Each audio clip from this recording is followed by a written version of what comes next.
Day 7 is a psychological horror game developed by Puppet Combo that centers around the Backrooms as a setting. It revolves around a man named Terrence, who is becoming alienated at his job, with his commute home being the night he no-clips out of reality and into the Backrooms. For those of you who don't know what either of those two terms mean, according to the Fundamentals of Graphics Communication by Bertolini and Vibe, quote, "Clipping in the context of computer graphics is a method to selectively enable or disable rendering operations within a defined region of interest. Mathematically, clipping can be described using the terminology of constructive geometry. A rendering algorithm only draws pixels in the intersection between the clip region and the scene model. Lines and surfaces outside the view volume, aka frustum, are removed." Unquote. In layman's terms, it's the technique most 3D rendering engines use in order to draw borders to detect collision. Here's Mudahar explaining it. Now, at the end of the day, for those of you who don't know what the term no-clip means, clipping is basically how video game characters or like video games detect collision. So basically, if you run into a wall, you're effectively clipping into it, and as you clip into the wall, the game will push you back into a legal spot for you to be standing in. By simply putting in a no-clip flag, you can actually go through walls. So if you wanted to be Casper the Ghost in your favorite Doom map, you could no-clip and just do that. The Backrooms, on the other hand, is an urban legend and creepypasta that tells the tale of an endless maze of randomly generated office rooms. It's characterized by the smell of wet carpet, walls with a monochromatic tone of yellow, and buzzing fluorescent lights. Although internet users have expanded upon this concept by creating different levels and entities of the Backrooms, the original version came from a 2-paragraph 4chan comment on a post asking for unsettling images, where an anonymous user invented a story based on one of the photos. The original post on the /x board of 4chan states, quote, "If you're not careful and no-clip out of reality in the wrong areas, you'll end up in the Backrooms, where it's nothing but the stink of old moist carpet, the madness of mono yellow, the endless background noise of fluorescent lights at maximum hum buzz, and approximately 600 million square miles of randomly segmented empty rooms to be trapped in. God save you if you hear something wandering around nearby, because it sure as hell has heard you." Unquote. Think of it as about 600,000 square miles of that wallpaper yellow corporate office built in the early 90s that plagues defective workspaces now. Something comparable to what Sears is nowadays, with that stomach-churning scent of wet carpet that makes office work unbearable. A place where you couldn't differentiate where a cubicle should go and where a monotonous retail store should be. One whose profits have been dwindling since the early 2000s, and whose staff couldn't possibly give less of a fuck about their jobs. And no, we're not telling any specific stories, but it's just the vibe we get. We can infer a lot about a certain image, can't we? Anyway, for those of you who aren't aware, Terrence became homicidal at the end of the game because of the antagonists he had to face and the general conditions he had to go up against. So what's at stake for the average person if they were to hypothetically suddenly no-clip into the Backrooms? How would they fare? What could they come across? And how far would they get? But most importantly, what are the chances they'd become like Terrence if they went there?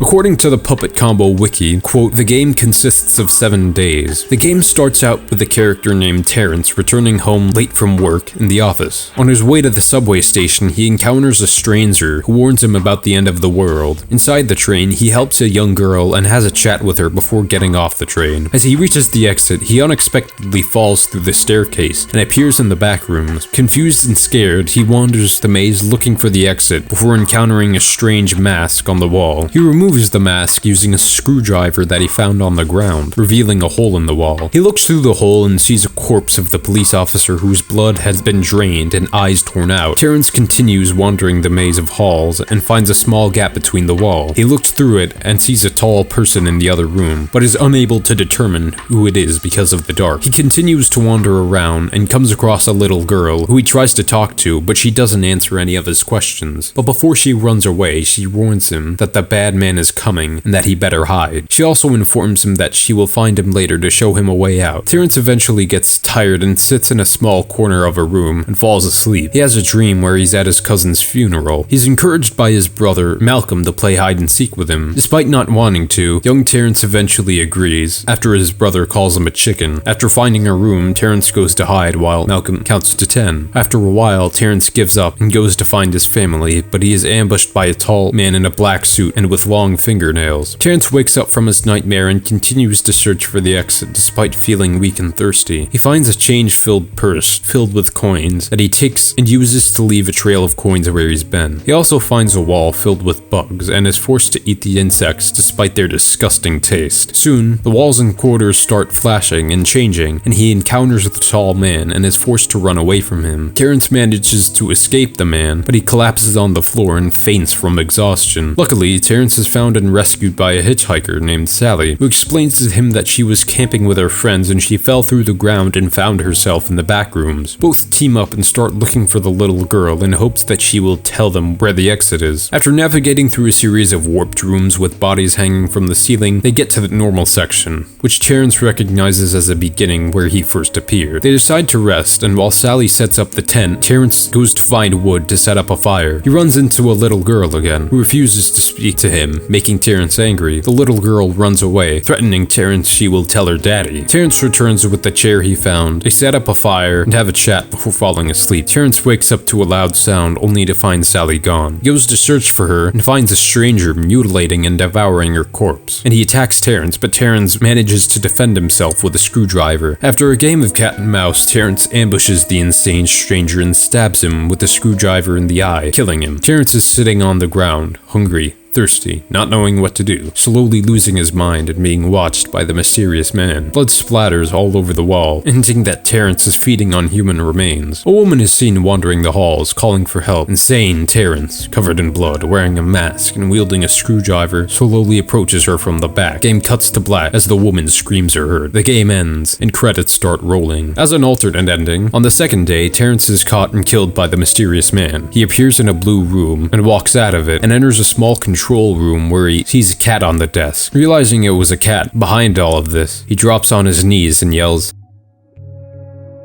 The game ends.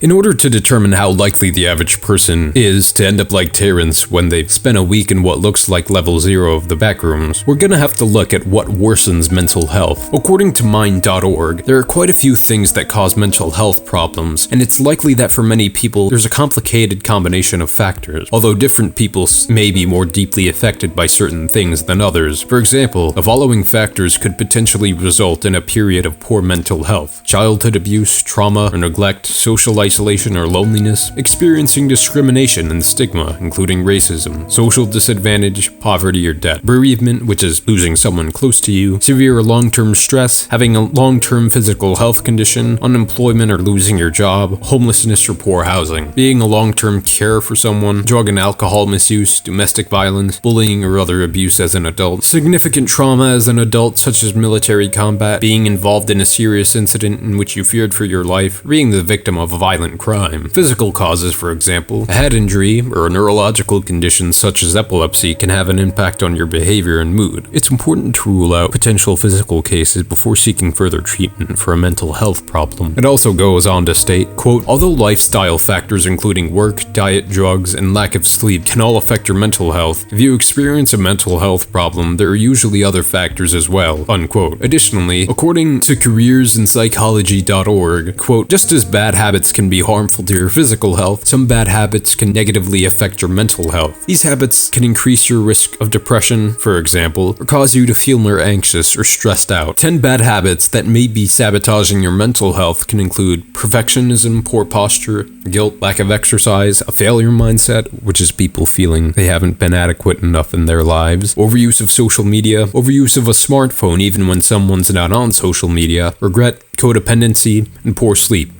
unquote. Moreover, this study in the journal Society and Mental Health states people who experience job insecurity are more likely to report feelings of unhappiness and more likely to report poor mental health, especially if they were in the third quartile of personal income. Keeping in mind the general factors among people that can affect mental well-being, let's take into account the effect the workplace environment has on people's mental health. According to brainforestcenters.com, on the topic of how job stress can affect mental health, they state, quote, a challenging job can often be beneficial for employees. Working to meet those challenges promotes growth and encourages resilience. However, jobs that demand too much from their employees may result in high stress that can exacerbate mental illness symptoms. The incredible fast pace of today's technological world, American workers are overwhelmed as work time bleeds into personal time, completely undeterred by any efforts to the contrary. According to the 2014 Stress in America survey conducted by the American Psychological Association, our jobs are the second most common source of stress. 60% of adults report feeling that their jobs are very significant sources of stress, affecting us more severely than other forms of stress. Research from Morna O'Sheppel, a human resources company in Canada, found that workplace stress was the top cause of mental health issues, followed by trauma. In order to promote positive mental health environments in the workplace, we're going to take a look at ways job stress can affect mental health, unquote. Before we continue into the article, it's already patently clear that anticipation and uncertainty regarding what's going to happen at or because of one's occupation is obviously a significant source of stress in the lives of working class people, with expectations of more than what a worker can produce from workers and work bleeding into the time to shift focus away from it, only bolstered by the inability to deter such detriments. Furthermore, they state, quote, job stress as defined by the United States National Institute for Occupational Safety and Health is the harmful physical and emotional responses that occur when the requirements of the job do not match the capabilities, resources, or the needs of the worker. A study from Northwestern National Life Insurance entitled Employee Burnout, America's Newest Epidemic, found that 40% of workers feel their jobs are extremely stressful, often leading to injuries and illness. The demands of our careers, likely coupled with insufficient resources, can lead to stress that has detrimental effects on our mental health. Christopher McCarthy, a psychology professor and stress expert at the University of Texas at Austin, explains that job stress often occurs when there's an imbalance between resources, such as assets and skills, and demand, unquote. Although he seems more alienated with his labor and probably feels he hasn't accomplished much working, this lays the foundation of how susceptible Terrence might be to mental illness, especially in the backrooms, and since the vast majority of people work, it's not unlikely that the average person might be too out of their lane if they were to hypothetically noclip into this space. If we're presupposing that a person is already stressed because of their work, which, judging by the rates of people quitting their jobs, seems to be the case, then their deteriorating mental health and emotional state are already susceptible to further degradation once they end up in the backrooms or some other level. If you want more proof to corroborate this, according to firsthand.co, they say, quote, pay,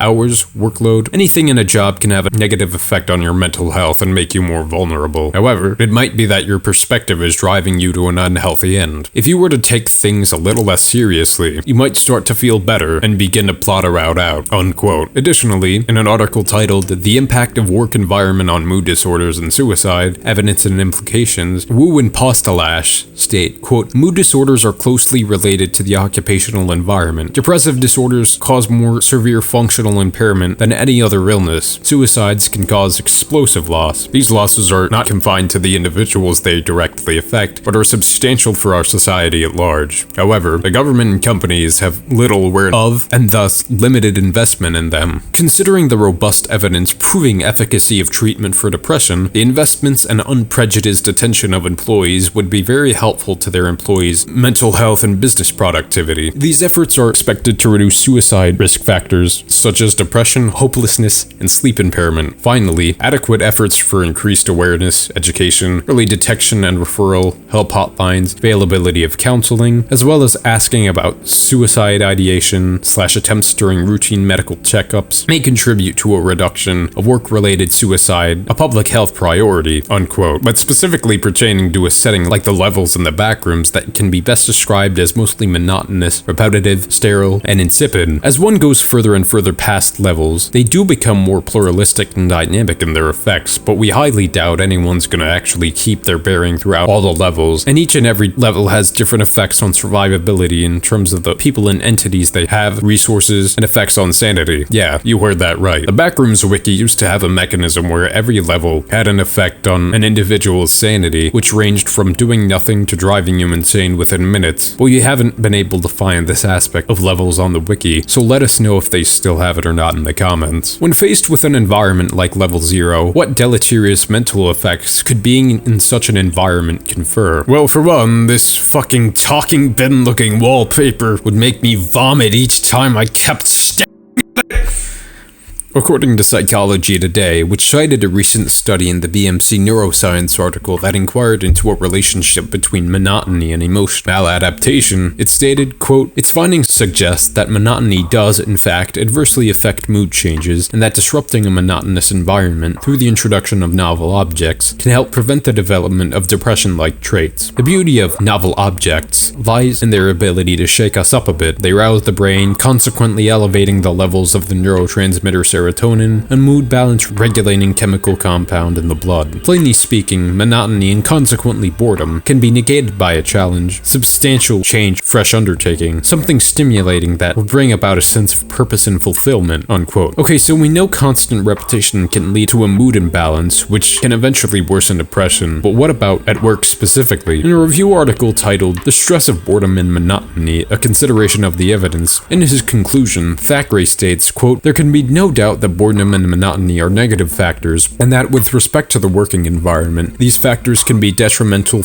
to morale, performance, and eventually to the quality of work produced. Thus, it is not the intent of this article to denigrate that view, or to discourage attempts to reduce the monotony of industrial work through job enlargement and enrichment programs. The main purpose of this review has been to examine the validity of yet another claimed effect of boredom and monotony, that these factors are stressors and that, because they are stressors, they may produce effects even more damaging than those mentioned above," unquote. In layman's terms, lack of novel experiences at work is detrimental to morale and performance. So Terrence already faces the aforementioned adversities at work and in the backrooms, so this prognosis really isn't looking good. In addition to the deleterious effects of repetitiveness on the mind, how could the minimal, albeit subtly dangerous entities affect someone who's in the backrooms? We absolutely know for sure that there are entities in the backrooms because not only does the original pasta say it, but the wiki also says level 0 has a minimal entity count. The odds of the average person who has never entered the backrooms being preyed upon by an entity is less than likely, but it is likely that they're susceptible to predatory entities. According to stalkingriskprofile.com, quote, "The impact of stalking may vary according to the victim's characteristics, past experience, current circumstances, and what they know or don't know about the stalker. How others respond to the victim's situation, including how the stalking is managed by authorities, can influence the overall effect the stalking episode has on the victim. Despite the complexities that may vary an individual's experience and reaction to being stalked, research has demonstrated common patterns of response. Although female victims usually report greater levels of fear, studies have found that males subjected to stalking experience similar symptoms to those reported by their female counterparts. Although not exhaustive, the following are some of the more common effects that victims of stalking experience: denial, confusion, self-doubt, questioning if what is happening is unreasonable, wondering if they're overreacting, frustration, guilt, embarrassment, self-blame, apprehension, fear, terror of being alone, or that they, others, or pets will be harmed, feeling isolated and hopeless to stop the harassment, depression, which means all symptoms related to depression, anxiety, panic attacks, agoraphobia, which is being frightened to leave the house and never feeling safe, difficulty concentrating, attending and remembering things, inability to sleep,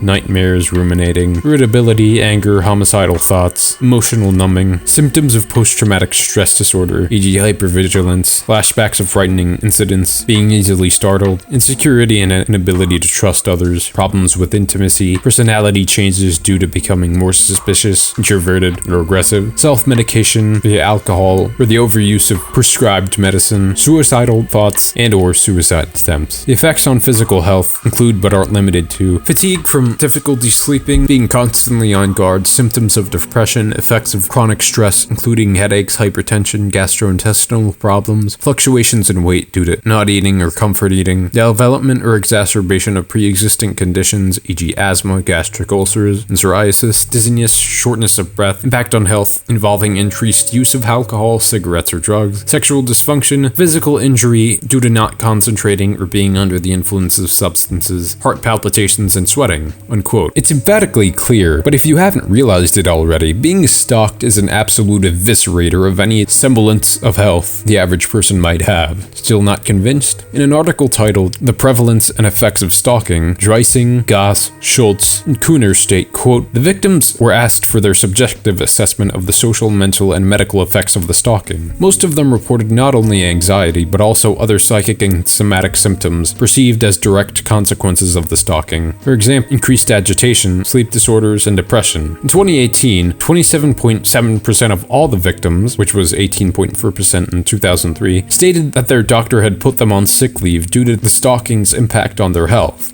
Unquote. Likewise, they also state, quote, "With regard to their current mental well-being, in both 2003 and 2018, the victims of stalking showed statistically significantly lower levels of well-being and statistically significantly higher levels of anxiety and depression, even after adjustment for socio-demographic variables. Stalking victims also differed at a diagnostic level, in both 2003 and 2018, from those who had not been stalked. In 2003, the criteria for a diagnosis of at least one psychiatric disorder were fulfilled by 50% of the victims, but only 22.5% of the non-victims. In 2018, the figures were 46.5 and 24.4 respectively. However, the mental well-being of stalking victims did not differ between 2003 and 2018. Supplementary analyses showed that longer duration and greater frequency of stalking events were both independent of each other, associated with PHQD depression scores." Unquote. Still skeptical? According to actionagainststalking.org, because they have little control over their stalker's behavior, victims often feel helpless. They experience fear and extreme stress, worrying over not only about what is currently happening, but also what might happen next and how the stalking will end. People being targeted often report chronic stress and anxiety, periods of low mood and depression. In some cases, victims can experience symptoms associated with trauma and post-traumatic stress disorder. It's not uncommon for victims to become so fearful they don't feel safe leaving their home. Victims talk about a loss of trust, great strain being placed on relationships with their partner, friends, and work colleagues. This can result in feeling isolated. They often blame themselves, feeling humiliated and guilty that somehow they are responsible for the stalker's actions. Living with high levels of stress over days, weeks, and months can also have an impact on physical health, including disturbed sleep, fatigue, stomach problems, headaches, migraines, poor concentration, and other physical symptoms. In an attempt to cope, people being stalked sometimes adopt unhealthy or self-harming behaviors like taking up smoking or increasing cigarette use, abusing alcohol, illegal prescription drugs, and in some cases they have suicidal thoughts." Unquote. And to put the final nail in the coffin, according to an article titled "The Impact of Stalkers on Their Victims," it states, quote, "All victims felt that their stalking experience had a deleterious impact on their psychological, interpersonal, and/or occupation functioning. All but 6 reported major lifestyle changes. 82% had modified their usual activities as a direct consequence of their harassment, with many avoiding any place the stalker might be, such as the supermarket, car parks, and train stations."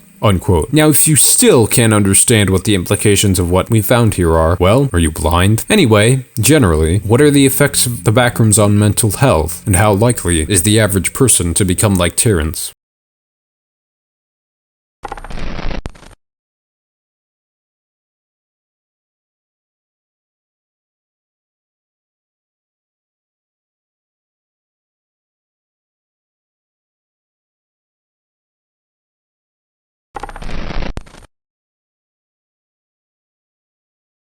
Manifestly, the backrooms would decimate pretty much anyone's mental health, and their liability of becoming a sociopathic killer is very high when they're in monotonous and high-stress environments in which they desperately need food, comfort, and a quick connection back to the reality they know. If you somehow no-clip into the backrooms, good luck.